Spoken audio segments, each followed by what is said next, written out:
저는 어느덧 이제 우리 가스펠 프로젝트의 마지막 말씀을 오늘 듣게 됩니다. 선지자의 왕 시리즈 중에서 마지막 선지자 에스겔 말씀을 함께 나누고 또 우리가 주님께 헌신하도록 하겠습니다.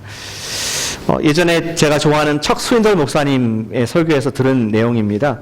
목사님이 아시는 예화인데 그 바이올리니스트, 유명한 세계적인 바이올리니스트 파가니니라는 사람이 있지 않습니까?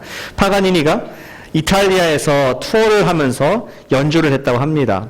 열심히 바이올린을 켜고 뒤에서는 오케스트라가 반주를 하고 수많은 청중들이 그 유명한 유럽의 파가니니를 듣기 위해서 몰려 들어와 있었습니다.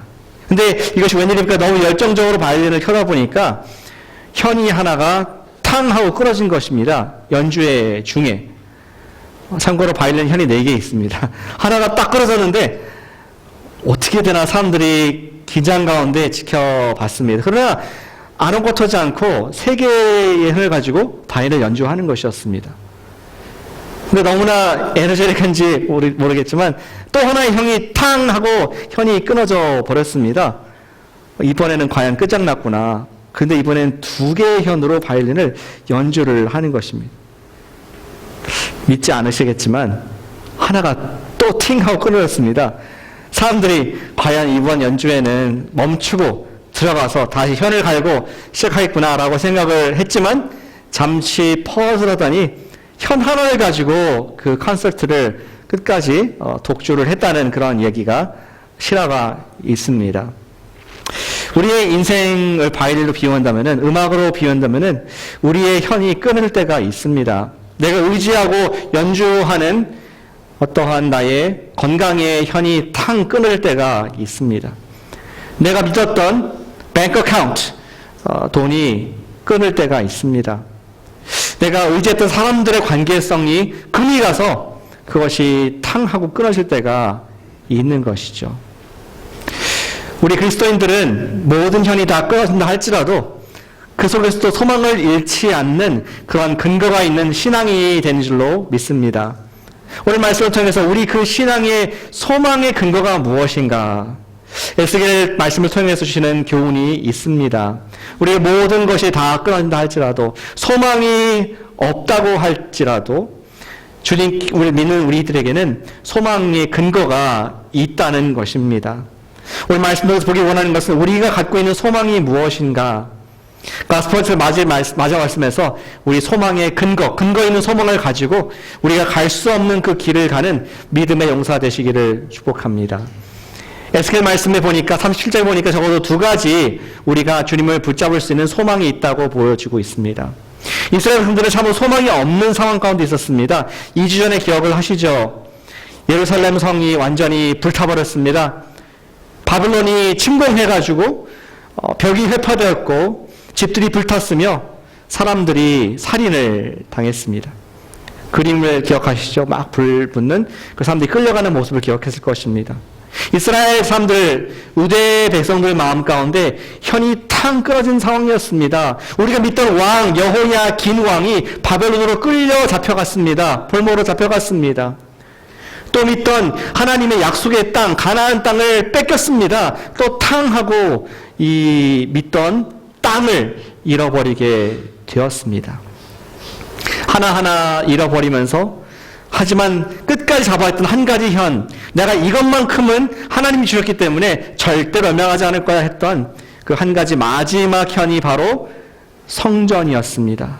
그런 역사를 아시는 분 아시겠지만 BC 587년도에 바벨론이 3번째 침공을 해서 예루살렘을 다 회파하고 성전까지 완전히 다 깔아뭉개는, 솔로몬 때 지었던 성전이 존재하지 않는, 지금까지 사라진 그러한 모든 소망이 끊어진 이스라엘 모습을 우리는 에스겔에서 발견을 하게 됩니다. 그들은 끌려가죠. 수천 명의 사람들이 바벨론으로, 귀인들이 끌려가게 됩니다. 이제 바벨론은 그 사람들을 민족 자체를 말살하고자 모두 그들을 바벨로니아 쪽에 흩어버린 정책을 쓰게 됐죠. 아마 여러분들이, 제가 그분들 중에 한 분이었다면은 땅도 잃었고 국가도 잃었고 정체성도 잃었고 하나님도 잃어버렸고 소망이 없는, 그러한 의지할 것이 전혀 없는 그러한 백성의 마음을 이해할 수 있을 것입니다. 그러나 하나님께서는 그 유배를 간 백성들의 공동체에 말씀하기 시작했습니다. 그리고 예전에 보았던 예레미야와 같은 선지자를 하나 세우셨는데 제사장 집안의 선지자 에스겔이라는 사람을 통하여서 하나님의 말씀을 대언케 하시는 모습을 보는 것이 바로 오늘 본문의 말씀입니다. 에스겔을 통해서 유배 공동체에게 말씀을 하셨습니다. 그런데 놀랍게도 하나님께서 에스겔을 데리고 가신 곳은 어떤 회당 또 예배 장소가 아니라 여기 본문에 나와 있는 것처럼 골짜기로 데리고 왔었습니다. 그것도 꽃이 피고 또 많은 것이 풍성한 아름다운 그린 색깔의 골짜기가 아니라 흰색 뼈들이 막 보이는 해골이 있는 그러한 무시무시한 음침한 골짜기로 하나님께서 에스겔을 데리고 가셨던 것이죠. 아마도 우리가 추정하건대 거기에서 언젠가 전쟁이 있었던 것 같습니다. 패전한 어떤 군대가 수많은 사람들이 수천 명 maybe 거기에 쓰러졌고 죽었으며 아무도 시체를 치울 사람이 없어서 거기에 그냥 널브러져 이제 시체의 더미가 되었고 그 시간이 많이 흐른 흔적을 알 수 있는 것은 이제 뼈만 앙상하게 남았는데 그것도 다 마른 뼈, 말라 비틀어진 뼈가 골짜기의 사방에 있는 그런 모습을 하나님께서 에스겔에게 보여주셨습니다. 그 광경을 보면서 주님께서는 에스겔에게 놀라운 질문을 하시죠. 이 광경은 놀랍지만 더 놀라운 질문을 하십니다. 인자야, 하나님께서 에스겔을 인자야, Son of Man 부르셨죠. 인자야, 이 뼈들이 살 수 있겠느냐? 이게 트릭 퀘션이지 분명히 하나님께서 아니 지금 뼈들이 어떻게 살겠는가 하면서 굉장히 좀 이상한 질문에 황당했지만 지혜롭게 대답을 했습니다. 주님께서 아십니다. 이게 무슨 뜻일까요? 왜 하나님께서 에스겔에게 뼈가 가득한 이러한 무시무시하고 징그러운 이러한 장면을 보여주셨을까요? 뼈들이 가득하다는 것은 죽음을 말하는 것입니다. 죽음은 소망이 퍼센트지가 0, 어떠한 다시 가능성이 없는 상태를 말하는 것이죠. 회생의 가능성, 여기에서 기대할 것이 제로인 그러한 상태를 죽음이라고 말을 합니다. 우리 사랑하는 가족 중에 누가 스트로크로 넘어지셨거나 아니면은 또 연로하셔가지고 산소호흡기를 끼거나 라이프 서포트를 통해서 우리 가족들을 끝까지 책임지려고 노력을 합니다. 왜 그렇습니까? 우리는 의료 기적을 믿기 때문에 우리 가족 중에 누군가가 퍼스만 맥박만 있더라도 우리는 어떻게 쓰는지 모든 가용한 의료수단을 동원해서 그 사람을 계속 생명을 유지하려고 노력을 합니다. 그것은 가능성이 있기 때문에, 소망이 있기 때문에, 작은 실가닥이라도 소망이 있다면 우리는 끝까지 포기하지 않는 그러한 가족들의 마음을 보게 되는 것이죠. 그러나 아무리 사랑했던 가족이라 할지라도 그 사람이 죽었다면은 아무리 사랑하는 사람이라도 우리는 포기하게 됩니다. 왜냐하면 소망이 0. 전혀 어떠한 다른 가능성이 없는 상황이기 때문인 것이죠. 이 골짜기의 모습은 하나님께서 어떤 의미를 가지고 보여주셨습니까? 이 말씀을 감사한 것은 하나님께서 해석을 해주세요. 11절을 보시길 바랍니다.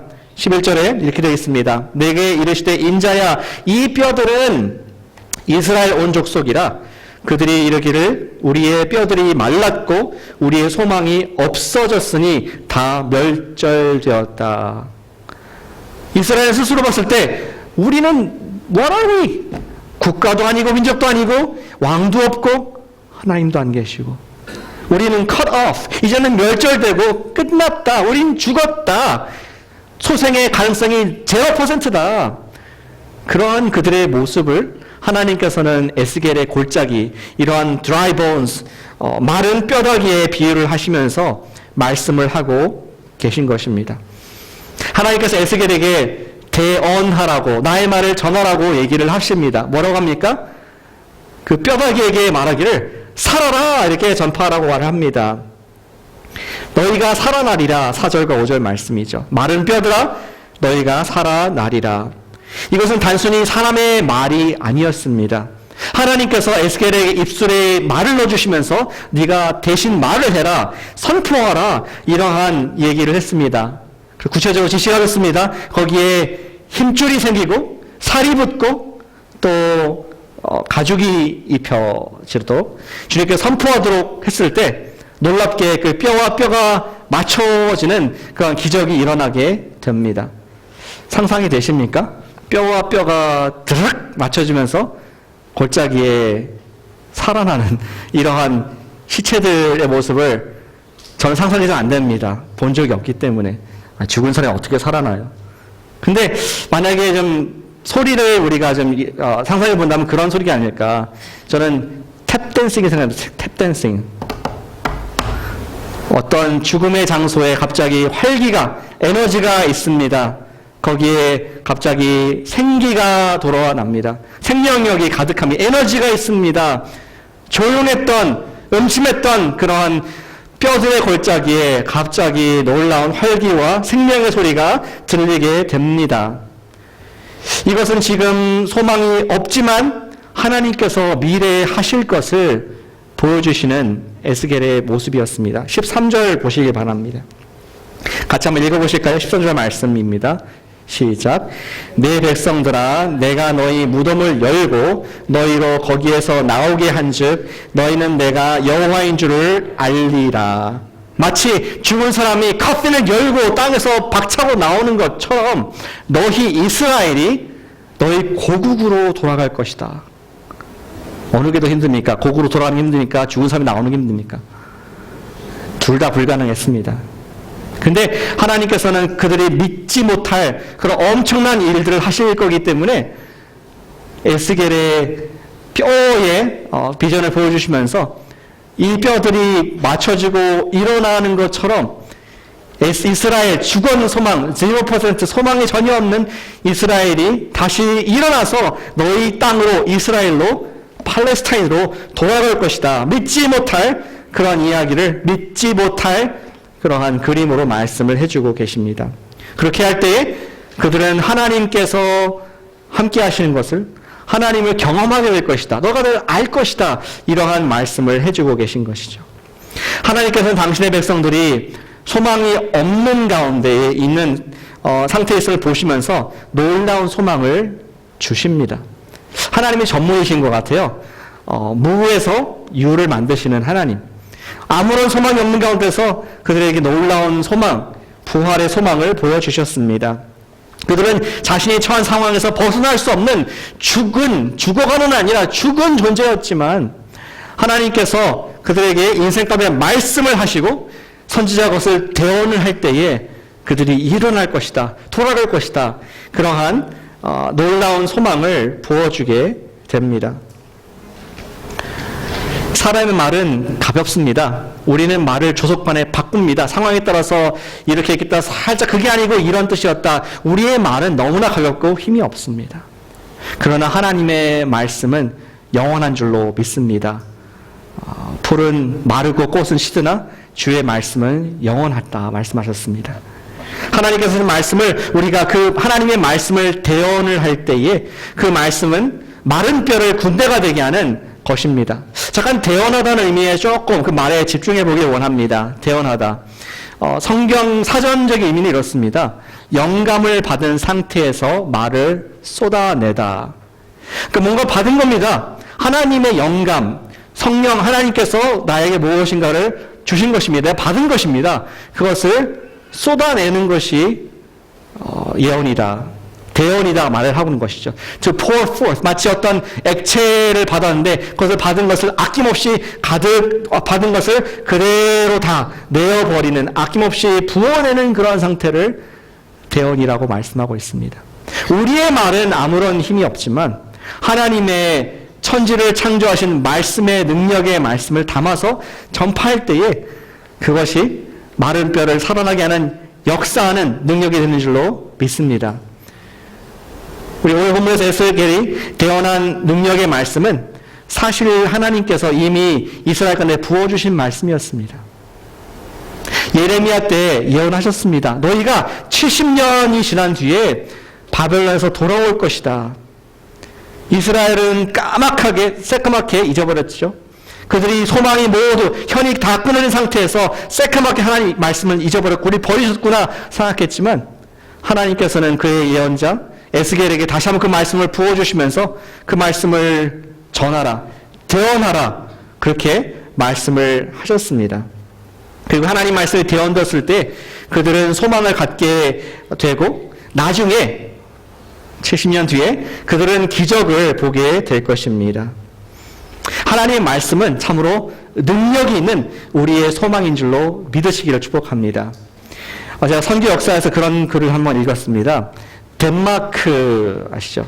덴마크가 이제 그린란드에 선교를 했습니다. 덴마크에 있는 우리 형제회, 모라비안 형제회 선교사님들이 덴마크 우리 그린란드 가가지고 복음을 증거했죠. 그린란드 그 당시에는 인디안들이 그린란드 인디안이 살았다고 합니다. 이게 지금 1700년도 말 1800년도 초반의 이야기입니다. 근데 우리 모라비안 교도들이 복음이 뜨겁고 선교의 전략이 있는 아주 지식인들이기 때문에 전략을 짰습니다. 우리 그린란드를 보니까 인디오들이 미신적인 요소가 많은 것을 발견했습니다. 이 사람들 복음을 전하기 위해서는 먼저 미신과 이런 잘못된 것들을 좀 다 교육을 시키고 그 다음에 하나님 말씀을 전하야겠다. 이런 전략을 가지고 교육 사역에 막 이렇게 집중을 했습니다. 자그마치 17년간. 근데 그들의 결과는 믿는 사람이 딱 한 명 생기는 거의 실패한 선교를 경험하게 됩니다. 그러다가 어떠한 우리 네이티브, 우리 그린란드의 사람이었던 카이르낙이라는 사람이, 그린란드 사람 이름입니다. 카이르낙이라는 사람이 선교사의 집에 우연히 갔다가 선교사가 읽는 글을 듣게 됐습니다. 이 백이라는 선교사는 그가 신약 성경을 인디오 말로 번역을 하고 있었는데 그가 번역한 부분을 다시 읽고 있었습니다. 그리고 읽고 있던 부분이 마침 마태복음의 마지막 부분, 예수님께서 고난당하시고 십자가에 돌아가신 장면을 읽고 있었습니다. 그런데 이 카이르낙이라는 사람이 그 끝부분을 듣고 놀랐습니다. 아니, 예수님이 돌아가셔서 나의 죄를 위해서 용서해 주셨고 내가 그분을 통해서 믿는 자마다 구원 얻는단 말이야? 그 말을 어렴풋나마 듣게 되었고 그가 선교사에게 질문을 했습니다. 어떻게 그럴 수 있나요? 제가 조금 더 알길 원합니다. 제가 구원을 받기를 원합니다. 이런 놀라운 질문을 백 선교사에게 했습니다. 그리고 얼마 지나지 않아서 카이르낙과 그의 가족은 그리스도께 돌아오고 침례를 받고 성도가 되었습니다. 결국은 우리 카이르낙이 목사님이 되어서 그곳에 첫 번째 교회를 세운 그런 하나님의 사람, 또 목회자가 되었다는 이야기가 전해지고 있습니다. 카이르낙은 나중에 후대에 선교사들에게 그렇게 한 가지 교훈을 주었습니다. 선교사님들, 사람의 논리를 의지하지 말고 여기 그린란드에서는 하나님의 그 십자가 이야기만 해주시길 바랍니다. 그것이 우리에게 필요합니다. 그것이 저를 변화시켜 주었습니다. 사랑하는 여러분, 우리의 논리와 이성의 줄들은 언젠가 다 끊어질 수밖에 없는 한계가 있음을 우리가 인정하길 원합니다. 오직 우리를 위해서 이 땅에 오신 예수 그리스도의 그 복음의 메시지만이 사람을 바꾸고 사람에게 참된 죽음과 소망을 주는 유일한 우리의 소망인 줄로 믿습니다. 우리가 아무런 소망이 없다고 느낄 때 우리는 십자가 이야기로 돌아가야 합니다. 그 이야기는 우리를 구원하신 이야기 때문이죠. 소망이 없는 인생 가운데 예수님께서 나를 위해서 죽으셨다는 하나님의 이야기가 우리 마음에 스스로 prophesy, 대언이 될 때에 마른 뼈가리 같은 푸석푸석 죄의 냄새, 죽음의 냄새가 가득한 내 마음 가운데 놀라운 생명의 능력으로 바꾸시는 능력이 바로 하나님의 말씀에 있음을 우리가 믿습니다. 사랑하는 여러분, 말씀의 대언, 매일 아침 여러분 마음 가운데 말씀을 대언하시는 축복이 있으시길 바랍니다. 하나님 말씀만이, 그 능력이 우리의 소망이 되는 줄로 믿습니다. 우리는 아침마다 잠자는 영혼을 깨워야 합니다. 우리는 새로운 정보를 얻기 위해서 하나님 말씀을 읽는 것이 아니죠. 여기 분 중에서는 성경 통독을 여러 번 하신 분들이 계실 것입니다. 더 몰라서 읽습니까? 아니죠. 이것이 우리 말씀이 내 마음속에 대언이 될 때, 예언이 되고 선포가 될 때에 빛이 비춰지고 소망이 생기기 때문입니다. 지난주에 우리 터키 먹었죠? 터키를 좋아하시나요? 이렇게 물으면 약간 부정적으로 묻는 것 같지 않습니까? 뭐 그렇게 좋아하는 분들이 있지만 많이는 없는 것 같아요. 우리 코리안들 중에서는. 그러나 트리트, 맛있게, 또 특별히 코너스톤 터키는 더 맛있게 우리 정성껏 사랑으로 구웠기 때문에 맛있게 먹었습니다.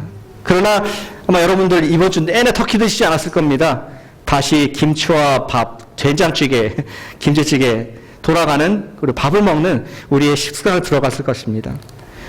밥이 뭐 새로운 것이 없지만, 그러나 우리에게 힘을 주고 우리에게 능력을 주기 때문에 밥을 먹는 것처럼 우리 하나님 말씀이 다 아는 것이고 우리가 다시 한번 리마인드 하는 것이지만 그 말씀이 대언될 때에, 이 하나님이 말씀하신 에스겔 골짜기에서 대언이 될 때에 저와 여러분 마음 가운데 놀라운 소망과 생명의 빛이 역사할 줄로 믿습니다.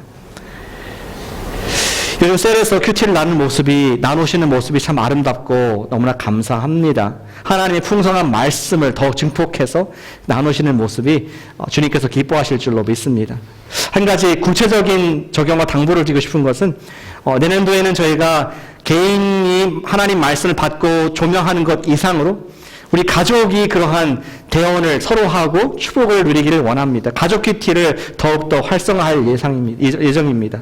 아직 구매하지 않았다면 매 성경 지금 받고 있는데 정말 이번 1년을, 내년도 1년치를 미리 구매하셔서, 뭐 아이들까지 다 구매할 필요는 없겠지만 부모님들께서 구매하셔서 그 말씀이 아이들 가운데, 내 가족 가운데 대언될 수 있는 그런 툴로서 활용하시기를 바랍니다. 우리 영혼이 살아나고 하나님 말씀으로 말미암아 늘 소망이 있을 줄로 믿습니다. 우리 로마서 10장 17절 말씀을 한번 리마인드하는 의미에서 같이 읽어보겠습니다. 로마서 10장 17절 말씀입니다. 시작. 그러므로 믿음은 들음에서 나며 들음은 그리스도의 말씀으로 말미암았느니라. 한 번 더요. 그러므로 믿음은 들음에서 나고 들음은 그리스도의 말씀으로 말미암았느니라. 아멘. 믿음이 생깁니다. 언제? 하나님 말씀을 들을 때, 그 말씀 내 마음속에 진리가 전파될 때, 대언될 때에 내 속에 있는 모든 것들이 깨어나며 주님을 경배하는 소망을 갖게 되는 주인공 될 줄로 믿습니다. 성경에 하나님 말씀의 능력을 소망함을 통하여서 우리는 언제든지 희망을 얻을 수 있습니다. 두 번째, 하나님께서 에스겔에게 한 번 더 대언하라고 우리 9절에서 말씀을 하십니다. 9절에서 이렇게 되어 있습니다. 또 내게 이르시되 인자야 너는 생기를 향하여 대언하라. 생기에게 대언하여 이르기를 주 여호와께서 이같이 말씀하시기를 생기야 사방에서부터 와서 이 죽음 당한 자들에게 불어서 살아나게 하라 하셨다. 하라. 대언을 했습니다. 뭘 대언했습니까? 지금 살과 피가 다 돌고 있고 붙어 있고 이제는 사람 모습이 됐는데 아직 기식이 없었습니다. 호흡하지 못했습니다. 생명의 이 생기가 없었습니다. 한 번 더 하나님께서 대언하게 하시죠. Breath of life, 생명의 호흡이 있을지어다. 너 그 일을 대언하라. 그랬을 때 이 사람들이 생기가 호흡이 허파에 가득 차게 됐고 그는 큰 군대가 되었다는 그러한 이야기를 듣게 됩니다. 역시 놀라운 얘기가 무슨 뜻일까? 주의 말씀께서 우리 성경에서 이 말씀을 풀어주고 있습니다. 14절을 베풀어 주셨습니다. 아까 읽었던 말씀이죠. 한 번 더 읽어볼까요? 14절 말씀 같이 읽겠습니다. 시작. 내가 또 내 영을 너희 속에 두어 너희가 살아나게 하고 내가 또 너희를 너희 고국 땅에 두리니 나 여호와가 이 일을 말하고 이룬 줄을 너희가 알리라. 여호와의 말씀이니라. 이스라엘 백성이 단순히 그냥 물으면서 박차고 나와서 고국으로 돌아갔다면은 수백 년 뒤에 그들은 또다시 바벨론에 와 있는 자신의 무능력함, 소망 없음을 발견할 수밖에 없음을 하나님께서 아셨습니다. 그들은 소망 없는 백성이구나. 하나님께서 그의 영을 백성들과 함께하게 하시면서 이제는 그들에게 새로운 성령의 소망을 주시는 그런 말씀을 약속을 하고 있습니다. 하나님께서는 고국으로 돌아갈 백성들이 하나님 백성답게 살 수 있는 힘이 없고 의지조차 없는 것을 잘 알고 계셨습니다. 그리고 그들이 하나님의 백성답게 살 수 있도록 돕기 위해서 하나님의 영을 보내실 것을 약속하시는 그런 대언의 말씀이시죠. 이 영, 하나님의 영, 성령을 말하는 것입니다. 삼위일체의 세 번째 위격이신 하나님, 그 하나님께서 성경에서는 우리 숨으로 표현되죠. 하나님 breath, pneuma, 바람 이렇게 표현됩니다. 하나님께서 당신의 breath를, 당신의 영을 사람에게 주셔서 우리가 품지 못할 소망을 갖게 하시고 가지 못할 길을 가게 하시며 우리가 이루지 못할 하나님의 뜻을 이루게 하시는 놀라운 부활의 우리 승리의 하나님의 인도하실 볼 수가 있습니다. 우리는 원래 썩을 육체의 본성을 따라서 살 것을 좋아하는 사람들입니다. 그러나 하나님 영께서 함께 하실 때에 우리는 그 모든 것을 감당할 줄로 믿습니다. 왜 그렇습니까? 왜 하나님의 영이 강력합니까? 하나님의 영은 이 세상에 어떤 것보다 강력한 능력을 갖고 계십니다. 왜냐하면 예수님께서 십자가에서 돌아가시고 무덤에 들어가셨습니다. 기절하신 것이 아니죠. 3일 동안 무덤에 계셨다는 것은 그가 완전히 소망 퍼센트 제로, 완전히 끝났고 죽었고 아무런 가능성이 없는 그러한 시체가 되었다. 그런 뜻입니다. 그런데 그 예수를 누가 살리셨습니까? 바로 이 성령께서 예수를 죽은 자 가운데서 부활시키셔서 하나님의 아들로 선포하신 줄로 믿습니다. 그 동일한 성령님께서 누구 안에 있다? 나의 백성 가운데 함께. 예수님을 구세주와 주님으로 믿는 저 여러분 가운데 성령이 계신 줄을 믿습니다. 부활시킨 성령께서 나와 함께 하신다면은 우리가 모든 소망의 줄이 끊어진다 할지라도 그 강력한 성령의 소망으로 말미암아 능히 모든 것을 감당하게 될 줄로 믿습니다. 그거 이상 뭐가 더 필요하겠습니까? 따라서 이 하나님 영이 성령께서 역사하실 때 우리는 하나님의 뜻을 택할 수 있게 됩니다. 그분께서 이끄시는 삶을 통하여서 생명의 길로 인도가 되는 것입니다. 예수님께서 계시기 때문에, 성령께서 계시기 때문에 우리는 원래 그런 사람이 아닌데 내 안에서의 거룩한 마음이 생겨나고 내가 하나님의 품으신 뜻을 내가 수행하고 원하는 순종의 마음이 끌어넘치며 영원한 것을 위해 살고 싶어하는 영적인 마음이 생기는 것입니다. 성령께서 이끄시기 때문에 나만 위하는 이기적인 삶이 아니라 바로 주님 나라를 꿈꾸며 살 수 있게 하시는 것입니다. 성령의 인도는 진정한 우리의 소망이 되는 줄로 믿습니다. So what?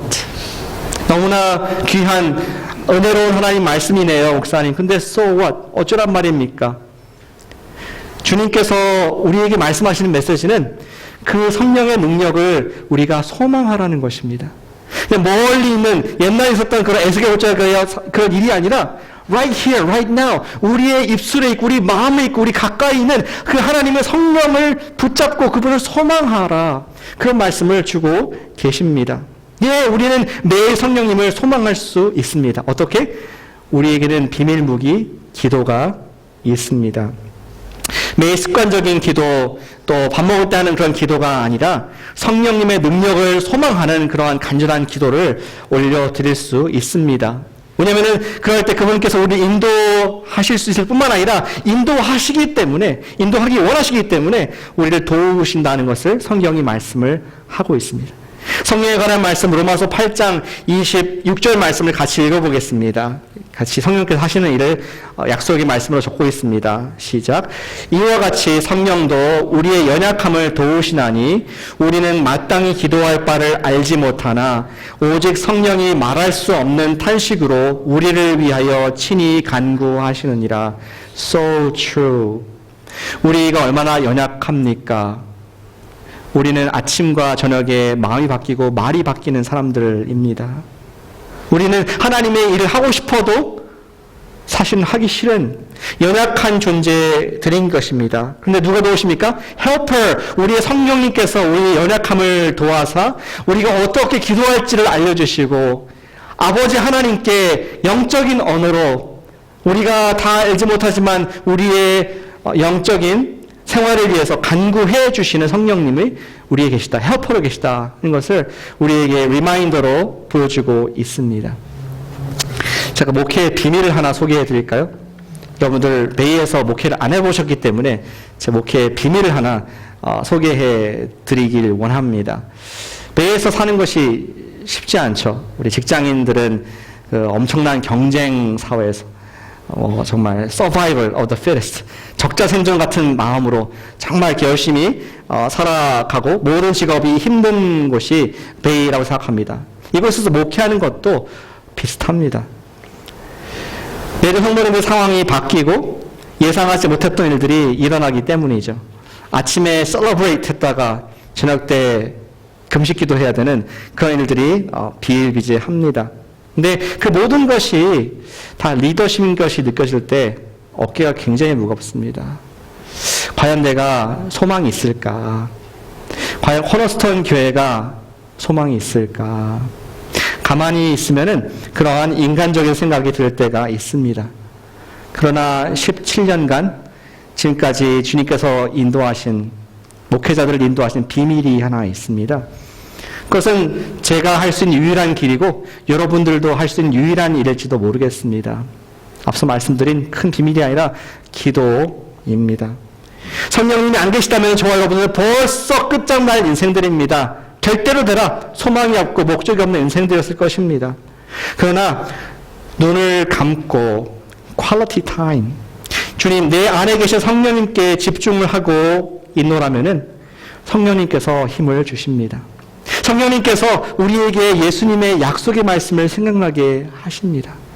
지금 이 상황이 감당하지 못할 시험이 아니라는 것을 성령님께서 용기를 주시는 것이죠. 기도를 통하여 성령님을 의지할 때 언제나 그분은 우리에게 능력과 소망을 주십니다. 어쩌면 그분을 의지한다는 것은 아까 파가니니의 단선, 하나의 마지막 선 같은 그것을 의지하는 그 신앙이라고 저는 생각합니다. 우리 사진 보여주실까요? 마지막 사진에 있죠. 가보신 분들도 계시고 안 가보신 분도 계시지만 어디 familiar 합니까? 저기 우리 랜드 엔드에 가면 저런 게 있습니다. 우리 샌프란시스코 브리지가 보이지 않습니까? 골든게이트 브리지가 있는데 거기에 랜드 엔드라는 곳에 저렇게 미로 라비린스가 있습니다. 우리의 인생이 매일 아침 어쩌면 미로같이 느낄 때가 있습니다. 어느 쪽으로, 오른쪽, 왼쪽, 어느 선택을 해야 될까? 우리 날마다 갈등이 있고 내가 보기에 좋은 것을 결정을 하게 됩니다. 우리가 위에서 보지 않는 한 알 수가 없습니다. 그러나 우리 안에 누구 계십니까? 우리를 인도하시는 성령님 한 분이 나를 그 미로로 인도하시고 나를 안내하신다면은 우리는 죽음의 길, 이기적인 삶, 또 육체에 썩어질 것이 아니라 그분의 인도를 받아서 내 생명의 길, 능력의 길, 부활의 길을 걸어가는 그런 주인공이 될 줄로 믿습니다. 매일 아침 성령님의 능력을 사모하면서 그걸 소망하면서 주님 당신의 능력의 말씀을 저에게 대언해 주십시오. 주님 제 뼈다귀 같은 마른 인생 가운데 역사하셔서 내가 갈 수 없는 길, 내가 생각하지 못하는 하나님의 심려막측한 뜻을 알고 오늘도 부활의 능력 경험하게 해주시옵소서. 그런 간절한 소망으로 이 연말을 성령님 바라보면서 올해 주신 그 표를 완수하는 저와 여러분 되시기를 주님의 이름으로 축복하고 기도합니다. 기도하겠습니다.